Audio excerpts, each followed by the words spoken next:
તો મિત્રો, આજે આપણે પાણી વિશે થોડી વાર્તા કરીશું। આપણને ખ્યાલ છે કે આપણે રોજિંદા જીવનની અંદર પાણીના બહોળા પ્રમાણમાં ઉપયોગ કરીએ છીએ। આપણે સવારમાં ઉઠીએ ત્યારથી લઈને રાત્રે સૂઈએ ત્યાં સુધી પાણીનો આપણે ઘણી બધી રીતે અલગ અલગ જગ્યાએ ઉપયોગ કરીએ છીએ। જેમ કે આપણે પાણીનો ઉપયોગ પીવા માટે કરીએ છીએ, નહાવા માટે કરીએ છીએ, આપણી રસોઈ બનાવવા માટે કરીએ છીએ, કે આપણે કોઈ પણ આપણી ઘરની વસ્તુ છે તેને આપણે ધોવી હોય, જેમ કે મોટર કાર છે, બાઇક છે, તો તેને આપણે સાફ કરવા માટે પણ પાણીનો ઉપયોગ કરીએ છીએ। તો હવે આપણે જોઈએ કે પાણીનો આપણે કેટલા પ્રમાણમાં કઈ રીતે ઉપયોગ કરવો જોઈએ, તેનાથી આપણને થતા ફાયદા શું છે અને નુકસાન શું છે તે આપણે જોઈએ। તો આમ આપણે બધા ઘરમાં પાણી વાપરીએ છીએ અને તેને ગંદુ બનાવીએ છીએ। તો તમને આશ્ચર્ય થશે કે આપણે જે પાણી વાપરીએ છીએ તેને આપણે ગંદુ કઈ રીતે બનાવતા હશું। તો સાબુના ફેણવાળું પાણી, તૈલી કણોવાળું પાણી, કથ્થાઈથી કાળા રંગનું પાણી, જે ખાડ કૂવા, બાથરૂમ, શૌચાલય, ધોબીઘાટ વગેરેમાંથી ગટરમાં જાય છે તે ગંદુ હોય છે, જેને દૂષિત પાણી કહે છે। આ વપરાયેલું પાણી નકામું ના જવું જોઈએ। આપણે તેમાંથી પ્રદૂષકોને દૂર કરીને શુદ્ધ કરવું જોઈએ। હવે આપણને વિચાર આવે કે આ પાણી છે એ આપણે કેમ શુદ્ધ કરવું જોઈએ। તો આપણે જાણીએ છીએ કે દિવસે ને દિવસે પાણી છે એના સ્ત્રોતો ઓછા થતા જાય છે। પહેલાંના જમાનામાં જે નદી નાળા ચાલુ હતા તે અત્યારે ઘણી બધી નદીઓ સુકાઈ ગઈ છે। આપણા ગામની અંદર તળાવ હતા તો હવે તળાવની અંદર તેટલું પાણી રહ્યું નથી। તળાવમાં હવે પાણી ઓછું થતું જાય છે। તો પાણી છે એ આપણી એક જીવાદોરી છે કે આપણે જીવન જરૂરિયાત માટે પાણીની આપણે જરૂરિયાત પડે છે। તો સ્વચ્છ પાણી એ મનુષ્યની પાયાની જરૂરિયાત છે। આપણે પાણી જે પીએ છીએ તે આપણે સ્વચ્છ છે કે નહીં તે જોઈને જ આપણે પીએ છીએ। આપણે ગંદુ પાણી ક્યારેય પીતા નથી। તો સ્વચ્છ પાણી છે એ મનુષ્યની પાયાની જરૂરિયાત છે। તો ચાલો આપણે શુદ્ધ પાણીના અનેક ઉપયોગોની યાદી બનાવીએ। તો શુદ્ધ પાણી છે એ આપણે પીવા માટે ઉપયોગ કરીએ છીએ, શુદ્ધ પાણીનો ઉપયોગ આપણે નહાવા માટે કરીએ છીએ, રસોઈ બનાવવા માટે કરીએ છીએ, કપડાં ધોવા માટે કરીએ છીએ। તો આમ જ શુદ્ધ પાણી જે ઉપયોગમાં લેવા માટે યોગ્ય હોય તે કમનસીબે બધાને પ્રાપ્ત હોતું નથી। હવે કેટલીક એવી જગ્યા છે કે જે લોકોને ત્યાં શુદ્ધ પાણી મળતું નથી। અહેવાલો અનુસાર આશરે 1 અબજ મનુષ્યને પીવા માટે શુદ્ધ પાણી નથી। આપણે પ્રાર્થના કરીએ કે હા, આપણને પીવા માટે શુદ્ધ પાણી, વાપરવા માટે શુદ્ધ પાણી મળી રહે છે। જે અહેવાલો છે એના અનુસાર 1 અબજ મનુષ્યને પીવા માટે શુદ્ધ પાણી નથી, જે મોટા પ્રમાણમાં પાણીથી થતા રોગો અને મોત માટે પણ જવાબદાર છે। લોકો અને બાળકો પણ કેટલાક કિલોમીટર ચાલીને પાણી એકઠું કરે છે। હવે આપણે જાણીએ છીએ કે પાણી શુદ્ધ ના હોય છતાં પણ આપણે તેને પીએ તો આપણને કેટલાક પ્રકારના રોગો થવાની શક્યતા વધુ હોય છે। એના માટે આપણે પીવા માટે શુદ્ધ પાણીનો ઉપયોગ કરીએ છીએ। કેટલીક જગ્યાએ પાણી નથી મળતું તો એવી જગ્યાએ માણસો છે એ કેટલાક કિલોમીટર દૂર સુધી ચાલીને શુદ્ધ પાણી એકઠું કરવા માટે જાય છે। તો આ માટે આપણે ગંભીર સમસ્યાનો સામનો કરીએ છીએ। તો વસ્તી વધારો, પ્રદૂષણ, ઔદ્યોગિક વિકાસ, ગેરવ્યવસ્થા અને બીજા ઘણા પરિબળોને કારણે પાણીની અછત વધતી જાય છે। જેમ વસ્તી વધારો થતો જાય છે, જેમ પ્રદૂષણ વધતું જાય છે, ઔદ્યોગિક વિકાસ વધતો જાય છે, તેમ પાણી છે એ ઓછું થતું જાય છે। કેમ કે વસ્તી વધારો થાય તો પીવા માટે પાણીની વ્યવસ્થા વધુ કરવી પડે છે।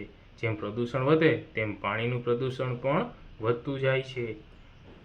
આથી તાકીદની પરિસ્થિતિને ધ્યાનમાં લઈને વિશ્વ જળ દિન 22 માર્ચ 2005ના રોજ સંયુક્ત રાષ્ટ્રની સામાન્ય સભામાં 2005થી લઈને 2015ના સમયગાળાને જીવન માટે પાણીને કાર્યાન્વિત કરવા આંતરરાષ્ટ્રીય દશકા તરીકે નક્કી કરવામાં આવ્યો।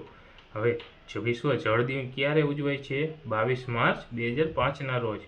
22 માર્ચ 2005ના રોજ। આ દશકા દરમિયાન કરવામાં આવેલા તમામ પ્રયત્નોનો હેતુ જે લોકો શુદ્ધ પાણી પીવાથી વંચિત રહી જાય છે તેમની સંખ્યા અડધીથી ઓછી કરવાનો હતો। આપણે આ 2005થી લઈને 2015 સુધી એ પાણી જરૂરિયાતમંદોને પાણી પહોંચતું થાય તેવી વ્યવસ્થા કરવાનો હેતુ હતો.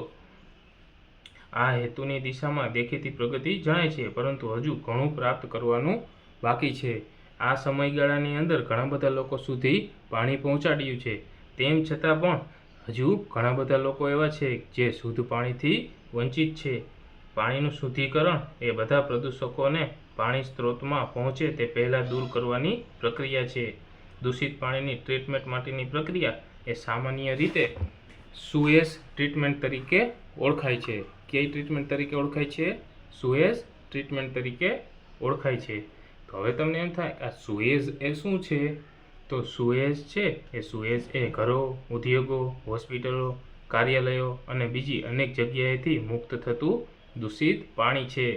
તેમાં વરસાદી પાણીનો પણ સમાવેશ થાય છે, જે ભારે વરસાદ અથવા વાવાઝોડા દરમિયાન શેરીઓમાંથી વહી જાય છે. રસ્તા અને છાપરાના ધોવાણ દ્વારા આવતું પાણી હાનિકારક તત્વો ધરાવે છે. સુએઝ એ પ્રવાહી કચરો છે. તેમાં મોટા ભાગનું પાણી જ હોય છે, જે દ્રાવ્ય અને નિલંબિત અશુદ્ધિઓ ધરાવે છે. હવે આપણે જાણીએ છીએ કે જ્યારે ભારે વરસાદ આવે છે ત્યારે આપણી શેરીમાંથી જે પાણી છે એ વહી જાય છે અને શેરીમાં જે રહેલો કચરો છે તે પાણી તેની સાથે લઈ જાય છે. આપણા છાપરા ઉપર આ ધૂળ જમા થયેલી હોય, કેટલો કચરો જમા થયેલો હોય તો તે ભારે વરસાદ દરમિયાન પાણી સાથે ચાલ્યો જાય છે અને પાણી તેના લીધે પણ દૂષિત થાય છે. તો તેને કહેવાય છે સુએઝ. હવે પાણી છે એ આપણને તાજગીસભર બનાવે છે. તો તેના માટે આપણે એક મહત્વપૂર્ણ નાનકડો પ્રવાસ કરીશું કે ઘરમાં અથવા જાહેર બહુમાળી મકાનોમાં સામાન્ય રીતે પાઇપોમાં એક મૂળભૂત એક સમૂહ દ્વારા સ્વચ્છ પાણી આવે છે અને બીજી પાઇપોના સમૂહ દ્વારા ગંદુ પાણી બહાર જાય છે. હવે તમે કલ્પના કરો કે આપણે જમીનમાં જોઈ શકીએ છીએ. આપણે પાઇપના આવા નાના મોટા જાળા જોઈ શકીએ છીએ. હવે તમે ઘરો અથવા બહુમાળી મકાનોની અંદર તમે જોયું હશે કે પાઇપલાઇનો હોય છે. એક પાઇપની અંદર સ્વચ્છ પાણી આવે છે તો બીજી પાઇપની અંદરથી ગંદુ પાણી બહાર જાય છે. તો તેને આપણે શું કહીશું? ગટર. જે ગટર વ્યવસ્થા રચે છે આ એક પ્રકારની વાહન વ્યવહાર જેવી વ્યવસ્થા છે, જેમાં ગંદા પાણીના ઉદ્ભવ સ્થાનથી પાણીને નિકાલ વ્યવસ્થાના છેડા સુધી લઈ જવાય છે, એટલે કે ટ્રીટમેન્ટ પ્લાન્ટ. જે ગંદુ પાણી છે જે ગટર છે જેની અંદર ગંદુ પાણી વહે છે તે ગંદા પાણીને ઉદ્ભવ સ્થાનથી જ્યાંથી ગંદુ પાણી આવતું હોય ત્યાંથી લઈને પાણીનો નિકાલ જ્યાં આપણે વ્યવસ્થા કરેલી હોય પાણીના નિકાલની ત્યાં સુધી પાઇપલાઇન દ્વારા લઈ જવાય છે, એટલે કે ટ્રીટમેન્ટ પ્લાન્ટ સુધી લઈ જવાય છે. દરેક 50 મીટર કે 60 મીટર પર ગટર વ્યવસ્થામાં મેન હોલ્સ આવેલા હોય છે, એટલે કે એક કુંડી જેવી રચના હોય છે જ્યાં 2-3 ગટર લાઇન મળે છે અને તેને દિશા બદલે છે. હવે નાની નાની ગટરો ભેગી થઈને તે એક કુંડી જેવી વ્યવસ્થા સુધી પહોંચે છે અને તેની અંદર મળીને ત્યાં મોટાભાગનો કચરો એકઠો થઈ જાય છે અને બાકીની પછી આગળ એક દિશા બદલે છે અને 2-3 ગટર ભેગી થઈને એક બીજી નવી જ ગટરની અંદર તે વ્યવસ્થા ઊભી કરેલી હોય એ મુજબ તે આગળ વધે છે. હવે આપણે જોઈએ કે વેસ્ટ વોટર ટ્રીટમેન્ટ પ્લાન્ટ કઈ રીતે કામ કરે છે, કે જે ગંદુ પાણી છે તેને ચોખ્ખું પાણી કઈ રીતે બનાવે છે. તો પ્રદૂષિત પાણીના શુદ્ધિકરણની પ્રક્રિયામાં ભૌતિક, રાસાયણિક અને જૈવિક પ્રક્રિયાઓનો સમાવેશ થાય છે, જે પ્રદૂષિત પાણીને દૂષિત કરતા ભૌતિક, રાસાયણિક અને જૈવિક ઘટકોને દૂર કરે છે. તો આ કેવી રીતે થાય છે? તો ચાલો આપણે હવે જોઈએ કે સૌપ્રથમ પ્રદૂષિત પાણીને બાર સ્ક્રીનમાંથી પસાર કરવામાં આવે છે, એટલે કે બાર સ્ક્રીન એટલે કે યાંત્રિક ફિલ્ટર, કે જે ફિલ્ટરની અંદરથી પસાર કરવામાં આવે છે. તો તેમાં શું થાય છે? જ્યારે આપણે પાણી બાર સ્ક્રીન એટલે કે યાંત્રિક ફિલ્ટરમાંથી પસાર કરીએ ત્યારે તેમાં મોટા ભાગની વસ્તુઓ જેવી કે ચીથરા એટલે કે આપણે જે કાપડના મોટા મોટા ટુકડા હોય તે, લાકડીઓ, નાના ડબ્બાઓ, પ્લાસ્ટિકના પેકેટ, હાથ રૂમાલ વગેરેને દૂર કરી શકાય છે. તો આપણે જોયું કે સૌપ્રથમ પ્રદૂષિત પાણીને જ્યારે બાર સ્ક્રીનમાંથી પસાર કરવામાં આવે છે ત્યારે મોટા ભાગની વસ્તુઓ કે જે મોટી હોય છે, જેમ કે કાગળના મોટા મોટા ટુકડા છે, લાકડીઓ છે, કાપડના મોટા ચીથરા છે, પ્લાસ્ટિકના પેકેટ આપણે ખાઈને ફેંકી દઈએ છીએ તે છે, નાના નાના પ્લાસ્ટિકના ડબ્બાઓ છે, કે હાથ રૂમાલ છે, કાપડનો કચરો તે વગેરે અહીં દૂર થઈ જાય છે. ત્યારબાદ પાણી આગળ જાય છે તો ત્યારબાદ પાણી કાંકરી અને રેતી દૂર કરનાર ટાંકામાં જાય છે. અહીં પાણીના પ્રવાહની ઝડપ ઓછી હોય છે, જેથી રેતી, કાંકરી, પથ્થર વગેરે અવસાદિત થાય છે. હવે જ્યારે મોટો કચરો આપણે દૂર કર્યો ત્યાર પછી પાણી આગળ જાય છે, તો તેમાં પાણી સાથે કાંકરી અને રેતી પણ સામેલ હોય છે. તો આગળ જઈને બીજા સ્ટેપની અંદર પાણી છે એ ધીમું પડી જાય છે, તેનું વહેણ ઓછું થઈ જાય છે. તો તેનાથી તેમાં મોટાભાગના કાંકરા અને રેતી પાણીમાં નીચે બેસી જાય છે અને પાણી છે એ આગળ વધે છે. તો ત્યારબાદ પાણીને અવસાદિત થવા માટે મોટા ટાંકામાં લાવવામાં આવે છે, જે મધ્ય ભાગ તરફ ઢળેલો હોય છે. મળ જેવા ઘન પદાર્થો તળિયે બેસી જાય છે અને સ્ક્રેપર દ્વારા દૂર કરાવાય છે, જેને કાદવ કહેવાય છે. ત્રીજા ભાગમાં કાદવ દૂર થઈ જાય છે. હવે સ્ક્રીમર દ્વારા તરતા ઘન પદાર્થો જેવા કે તેલ અને ચરબી જેવા પદાર્થોને દૂર કરવામાં આવે છે. આ રીતે પ્રક્રિયા પામેલ પાણી સ્વચ્છ પાણી કહેવાય છે. તો આપણને સ્વચ્છ પાણી મળી ગયું. તો કાદવને અલગ ટાંકામાં અજારક બેક્ટેરિયા દ્વારા વિઘટન માટે લાવવામાં આવે છે. આ પ્રક્રિયાથી મળતો બાયોગેસ ઈંધણ અને વીજળી ઉત્પાદન માટે વપરાય છે. તો આ રીતે આપણે પાણી પણ ચોખ્ખું કરતા જઈએ છીએ અને બાયોગેસ દ્વારા આપણને ઈંધણ અને વીજળી પણ ઉત્પન્ન કરવા માટે મદદરૂપ થાય છે. તો હવે સ્વચ્છ પાણીમાં હવા ઉમેરવામાં આવે છે, જેથી તેમાં જારક બેક્ટેરિયાની વૃદ્ધિ થઈ શકે. આ બેક્ટેરિયા મનુષ્ય મળ, ખોરાકનો કચરો, સાબુયુક્ત કચરો અને બીજા અનિચ્છનીય પદાર્થો કે જે હજુ પણ સ્વચ્છ પાણીમાં રહેલા છે તેનું વિઘટન કરે છે. હવે કેટલાક કલાકો પછી નિલંબિત સૂક્ષ્મજીવો ટાંકામાં તળિયે એકઠા થાય છે અને ક્રિયાશીલ કાદવ કહે છે. તેને ક્રિયાશીલ કાદવ કહે છે. ત્યારબાદ પાણીને ઉપરથી દૂર કરવામાં આવે છે. કાદવ છે એ નિલંબિત સૂક્ષ્મજીવો દ્વારા જ્યારે તળિયે એકઠો થઈ જાય છે, પછી ઉપરનું જે ચોખ્ખું પાણી છે તેને દૂર કરવામાં આવે છે. ક્રિયાશીલ કાદવની અંદર 97% પાણી જ હોય છે. ક્રિયાશીલ કાદવની અંદર 97% જેટલું પાણી હોય છે. હવે પાણીને રેતી, સૂકવણી પથારી અથવા મશીન દ્વારા દૂર કરવામાં આવે છે. સુકાયેલ કાદવ ખાતર તરીકે વપરાય છે, જે જમીનમાં કાર્બનિક પદાર્થો અને પોષક દ્રવ્યો ઉમેરે છે. પ્રક્રિયા પામેલ પાણીમાં ખૂબ જ ઓછા કાર્બનિક પદાર્થો અને નિલંબિત દ્રવ્યો હોય છે. તેને સમુદ્ર, નદી અથવા જમીન પર છોડવામાં આવે છે. કુદરત ફરીથી તેને સ્વચ્છ કરે છે. કેટલીકવાર પાણીને વિતરણ તંત્રમાં મોકલતા પહેલાં ક્લોરીન અથવા તો ઓઝોન જેવા રસાયણો વડે જંતુરહિત બનાવવામાં આવે છે. એ પાણીની અંદર ક્લોરીન પસાર કરવામાં આવે તેને ક્લોરિનેશન થયું કહેવાય.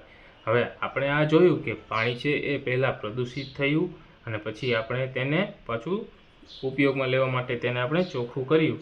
તો પાણી જેમ બને તેમ ઓછું પ્રદૂષિત થાય તો તેના માટે આપણે જાગૃત નાગરિક બનવું પડે. તો તેના માટે હવે આપણે શું કરવું તે જોઈએ. તો કચરો ઉત્પન્ન થવો એ માનવ પ્રવૃત્તિઓનો કુદરતી ભાગ છે. કચરો ઉત્પન્ન થાય તે આપણી પ્રવૃત્તિઓનો એક ભાગ છે, પરંતુ આપણે ઉત્પન્ન થતા કચરાના પ્રકારને અને જથ્થાને મર્યાદિત રાખી શકીએ છીએ. ક્યારેક ખૂબ જ ખરાબ વાસને લીધે આપણે પાછા પડીએ છીએ. ખુલ્લી ગટરોનું દૃશ્ય અકળાવે તેવું હોય છે. વર્ષા ઋતુમાં જ્યારે ગટરો ઉભરાય છે ત્યારે પરિસ્થિતિ વણસી જાય છે. આપણે કાદવથી ભરેલા રસ્તા પરથી પસાર થવામાં મુશ્કેલી પડે છે. બિનઆરોગ્યપ્રદ અને અસ્વસ્થ કરનારી પરિસ્થિતિઓ વધતી જાય છે. માખીઓ, મચ્છરો અને અન્ય જીવજંતુઓ પ્રજનન દ્વારા વિકાસ પામે છે. જો તમે મ્યુનિસિપાલિટી અથવા ગ્રામ પંચાયતને આ બાબતે જાણ કરો તો તમે એક જાગૃત નાગરિક બની શકો છો. તેમને ખુલ્લી ગટરો ઢાંકવા માટે આગ્રહ રાખો.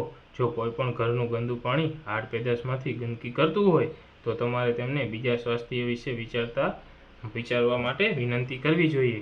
હવે આપણે અહીં જોયું કે ક્યારેક ગટરોના ઢાંકણા ખુલ્લા હોય તો આપણે આપણી ગ્રામ પંચાયતને જાણ કરવી જોઈએ, તો જેનાથી તે ગટર ઢાંકી શકાય. જ્યાં પાણી એકઠું થતું હોય ત્યાં મચ્છર, માખીનો ઉપદ્રવ વધારે થતો હોય તો આપણે તેની તકેદારી રાખવી જોઈએ કે પાણી એક જગ્યાએ એકઠું ન થાય. જેમ બને તેમ ચોખ્ખું પાણી રહે અને એક જગ્યાએ પાણી એકઠું ના થાય તેનાથી મચ્છર અને માખીને ઉપદ્રવ થતો અટકાવી શકાય છે, જેનાથી રોગ થતા અટકાવી શકાય છે. હવે આપણે આપણા ઘરની અંદરથી જ આપણે તેનો મહાવરો ચાલુ કરી શકીએ કે જેનાથી પાણી છે એ બને તેટલું ઓછું ગંદુ થાય. તેના માટે આપણે શું કરી શકીએ?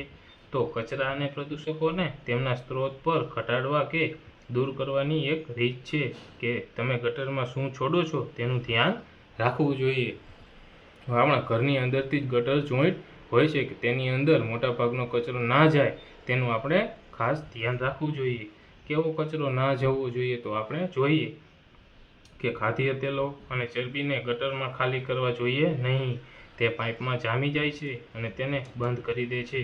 જો ખુલ્લી ગટરમાં આવા પદાર્થો નાખવામાં આવે તો તે જમીનના છિદ્રોને બંધ કરી દે છે અને પાણીની ગાળણ પ્રક્રિયાની અસરકારકતાને ઘટાડે છે. તેલ અને ચરબીને કચરાપેટીમાં નાખવા જોઈએ. આપણે જોયું કે ખાદ્ય તેલનો આપણે એક વખત ઉપયોગ કરી લીધો હોય તો પછી આપણે તેનો બીજી વખત ઉપયોગ કરતા નથી, તો તે આપણે સિંક દ્વારા ગટરમાં નાખવો ન જોઈએ. જો ગટરમાં નાખીએ તો તે અમુક સમયે ત્યાં જામી જાય છે અને ગટરોને બંધ કરી દે છે. તો આપણે જાણ્યું અત્યારે કે ખાદ્ય તેલોનો ઉપયોગ કર્યા બાદ આપણે તેને કચરાપટ્ટીમાં નાખવો જોઈએ જેનાથી તેનો યોગ્ય જગ્યાએ નિકાલ થઈ શકે. હવે રંગકો, દ્રાવકો, જંતુનાશકો, મોટર ઓઇલ, દવાઓ જેવા રસાયણો પાણીના શુદ્ધિકરણમાં મદદ કરતા સૂક્ષ્મજીવોને મારી નાખે છે, તેથી તેને સીધા ગટરોમાં ફેંકવા જોઈએ નહીં. હવે આપણે મોટર કારના ઓઇલ છે કે કેટલીક એક્સપાયરી થઈ ગયેલી હોય તેવી દવાઓ છે કે બીજા રંગકો છે, જો તેને આપણે ખુલ્લી ગટરોમાં નાખીએ તો જે પાણીને શુદ્ધ બનાવતા બેક્ટેરિયા છે તે પણ મરી જાય છે. તો જેનાથી આપણે જાણ્યું કે જંતુનાશકો, મોટર ઓઇલ, દવાઓ છે તેને સીધા જ ગટરોમાં ફેંકવા જોઈએ નહીં, જે આપણે તેનો યોગ્ય નિકાલ કરવો જોઈએ. વપરાયેલી ચાની પત્તીઓ, વધેલી ઘન ખાદ્ય સામગ્રી, નરમ રમકડા, રૂ અને સેનેટરી ટાવેલ વગેરેને કચરાપેટીમાં નાખવા જોઈએ. આ પ્રકારનો કચરો ગટરોને બંધ કરી દે છે. તે મુક્ત ઓક્સિજનના પ્રવાહને અટકાવે છે, જે વિઘટનની પ્રક્રિયામાં ખલેલ પહોંચાડે છે. હવે કેટલાક ભાંગી તૂટી ગયેલા જૂના રમકડા છે, ખાદ્ય સામગ્રી છે, જે વધારાનો કચરો છે, ચાની પત્તી છે, ચા બની ગયા બાદ જે પાછળ વધેલી પત્તી છે તેને આપણે ડાયરેક્ટ ગટરમાં ના નાખવી જોઈએ અને આપણે કચરાપેટીમાં નાખવી જોઈએ કે જેનાથી તેનો યોગ્ય નિકાલ થઈ શકે. તો અહીં આપણે જોઈએ છીએ કે અહીં આપણને દેખાય છે કે જો આ બેન છે એ કચરો ક્યાં નાખે છે? ગેંડીની અંદર. તો અહીંયા શું પ્રોબ્લેમ આવી શકે કે ગટરનું ઢાંકણું બંધ થઈ શકે. તો એવું ના કરવું જોઈએ. તો આપણે શું કરવું જોઈએ કે કચરો છે તે કચરાપેટીમાં જ નાખવો જોઈએ કે જેનાથી તેનો યોગ્ય નિકાલ થઈ શકે. હવે આપણે જોઈએ કે સ્વચ્છતા અને રોગો. સ્વચ્છતાથી શું ફાયદો થાય છે અને રોગોથી શું નુકસાન થાય છે? કે નબળી સફાઈ અને દૂષિત પીવાનું પાણી વિવિધ પ્રકારના રોગોના કારણો છે. આપણે સરખી રીતે સફાઈ ના કરીએ અને દૂષિત પાણી છે એ આપણે પીએ તો કેટલાક પ્રકારના રોગો થાય છે. તો ચાલો આપણે આપણા પોતાના દેશ તરફ નજર ફેરવીએ. ઘણા લોકો હજુ પણ ગટર સુવિધાથી વંચિત છે. તેઓ આવી પરિસ્થિતિમાંથી ક્યારે છુટકારો મેળવશે? તો આપણે જ્યારે સભાન થઈશું આપણે સુધરીશું.